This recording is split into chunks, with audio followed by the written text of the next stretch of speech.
kita kepingin sukono prepono pranawing kasih kita sehingga masuk di martawaning julus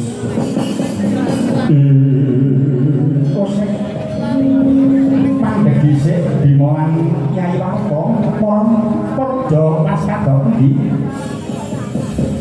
ngarep-ngarep ana gunung kang mregemeng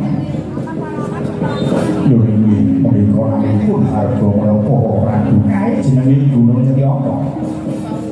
Katone kae wong sak wujud gunung nanging kan sejatine wujudake benteng negara Giribraja. Ya lamun ana wong saka sak njabane negara Mlebu Malang dan Giribraja monggo liwat ing sak cedhaking gunung kae Prabu Jarasandha wis ngerti dhisik kok di ora coba tanakno puncak gunung kae wujuding tambur Yai. Uruhan ana ya Yai. Tambur kae najan ora tinambunane lamun ana wong kang lewat lan sacedhaking Gunung Setyapa tambur kae bakal muni dhewe kok di. Sabab tambur kae dumadi saka kulite Prabu Bryodata kang kasuran dipateni dening Jarasandha. Kulite iki besar dienggo lulang tambur ngono kae ya. Wah. Mongko Bryodata kuwi yen ora karo panduluku bapake Jarasandha dhewe. Pancen anak duraka kang mateni bapake dhewe.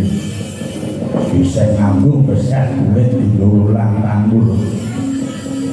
Mulane ora kabeh bisa muni dhewe. Sebab bisa tata jalma suluran kae nangis-nangis njaluk tulung tineng nyampurake kok di. Pulang saka Kyai Warko.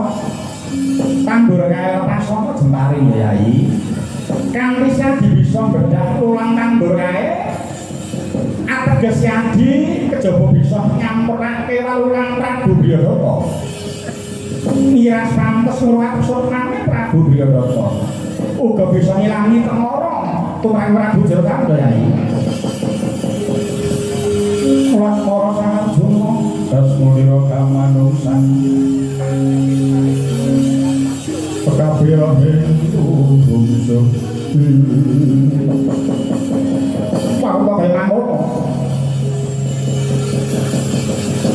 Sigro mentang nganggap sang bagus sinabang paning jebaring Kyai Sarupama aneh kendenge langkap lepasing punang jebaring wong arep nganti ulang tambur dadi bedah kapisanan langsung pulang jebaring kinampi sang Jawa wis katon kutali pira.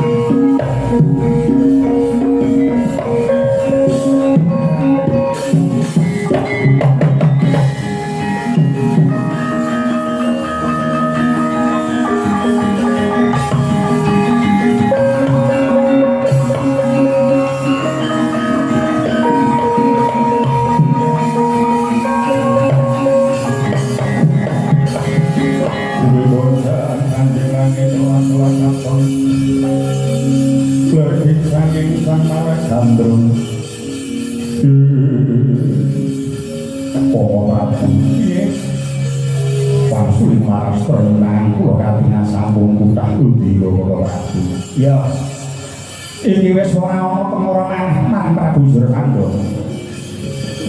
Kyai, ayo enggal mlebuna Praja Giribraja.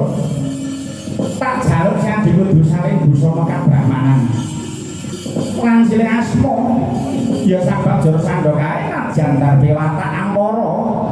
Nanging yen karo pendhita dheweke ngajeni kok di monggo kula dherekaken kok Prabu. Ya.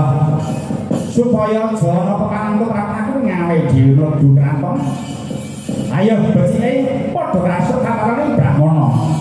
Lan silih asma Pandhanama dhisik Dimas. Ya aku manut. Monggo kula dherekaken kok. Ayo monggo Adi.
nyimpen ingkang albu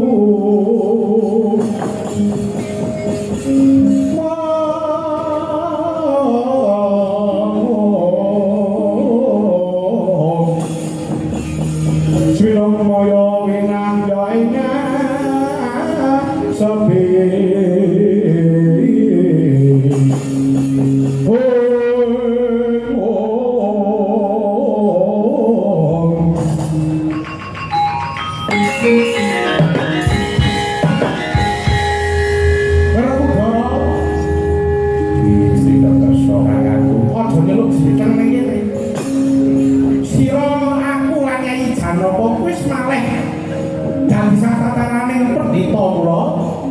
dino iku aku keparepku jenengku Begawan Patmo Wicitra. Patmo Wicitra ya. Banjur kowe tak wene ketenger Bundang Paksa Jandu. Paksa Jandu aran ya. Lajeng kula kowe Kyai Paratosoba. Aja nganti sira ngawuni-ani. Lan kadenangan marang Prabu Jarasandha.